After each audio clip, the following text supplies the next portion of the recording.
El gobierno venezolano enfrenta una causa en la Fiscalía de la Corte Penal Internacional. El caso está en fase de investigación. ¿Por qué Venezuela está bajo la lupa de La Haya? Soy Joana Osorio Herrera y esto es Al Habla Venezuela. En Venezuela se violan derechos humanos. Así lo determinó la Alta Comisionada para los Derechos Humanos de la Organización de Naciones Unidas, con una misión de determinación de hechos con mandato del Consejo de Derechos Humanos de la ONU, para investigar desapariciones forzadas, detenciones arbitrarias y otros tratos crueles o degradantes, al menos desde el año 2014.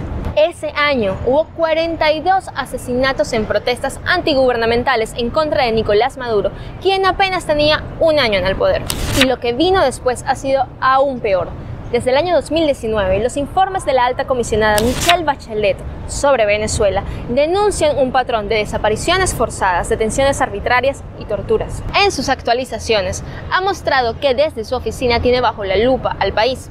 La incidencia ha disminuido, pero siguen ocurriendo asesinatos por parte de funcionarios del Estado. De hecho, desde el año 2019, Michelle Bachelet ha insistido con que se disuelva la FAES, un cuerpo élite de la Policía Nacional señalado como el más letal del país, y que asesina entre 6 y 8 personas cada día en supuestos enfrentamientos, sobre todo en sectores pobres. Nicolás Maduro, en respuesta, les ha premiado y prometido más recursos. Por otra parte, según el primer informe de la misión enviada por la ONU, presentado en el año 2020, en el país se cometieron graves crímenes con el conocimiento o apoyo de comandantes y altos funcionarios del gobierno nacional. La mayoría de ellos fueron ejecutados en contra de la población civil y de conformidad con políticas estatales, entre ellos la represión y silenciamiento de la oposición, ejecuciones extrajudiciales disfrazadas de operativos policiales en contra de la delincuencia, además de las desapariciones forzadas, las detenciones arbitrarias y los tratos crueles e inhumanos, incluyendo la violencia sexual y de género.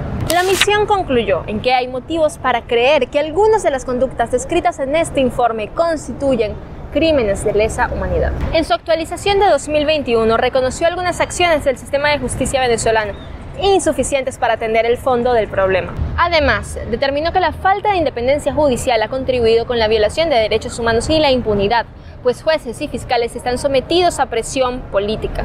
Lo concluyen, por ejemplo, al verificar que los órganos encargados de impartir justicia mantienen extremadamente bajo el número de casos penales vinculados con violaciones de derechos humanos y se limitan solo a investigar a los agentes de menor rango en la cadena de mando.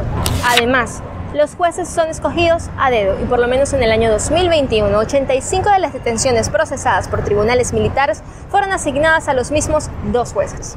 También reveló que jueces y fiscales son amenazados cuando intentan investigar, que muchos han dado órdenes de liberación que no son cumplidas por los cuerpos policiales y que muchos de los que aportaron información para la misión han tenido que huir por temor a represalias.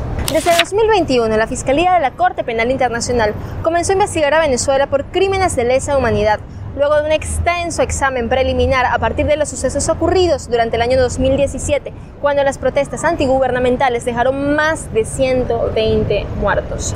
El anuncio del fiscal de la CPI, Karim Khan, se concretó con el desacuerdo del gobierno, que niega las denuncias en contra de las instituciones nacionales.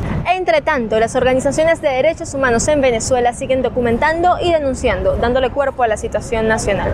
La ONG Provea documentó que entre el año 2013 y 2019, 250 personas fallecieron en el contexto de las protestas. Nicolás Maduro en solo 6 años triplicó el número de muertes ocurridas durante los 21 años previos a su llegada al Palacio Presidencial. El Observatorio Venezolano de Violencia contabilizó que los cuerpos policiales venezolanos son los responsables de la mayor cantidad de muertes violentas en el país, al menos el 20%. En 2021 se calcula que hubo al menos 6 muertes diarias por presunta resistencia a la autoridad, que no genera muertes entre los funcionarios. La organización Lupa por la Vida registró 1.414 ejecuciones extrajudiciales en el año 2021. Foro Penal, que presta asesoría jurídica a presos, asegura que solo 42 de 262 presos políticos han recibido condena. 128 de ellos llevan más de 2 años presos, incumpliendo lapsos legales.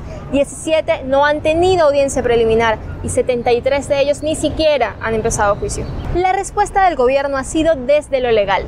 La Asamblea Nacional, que domina el oficialismo, modificó 5 leyes vinculadas al ámbito judicial justo después de la publicación del segundo informe de la Misión de Determinación de Hechos, que estuvo dedicada a la independencia del sistema de justicia.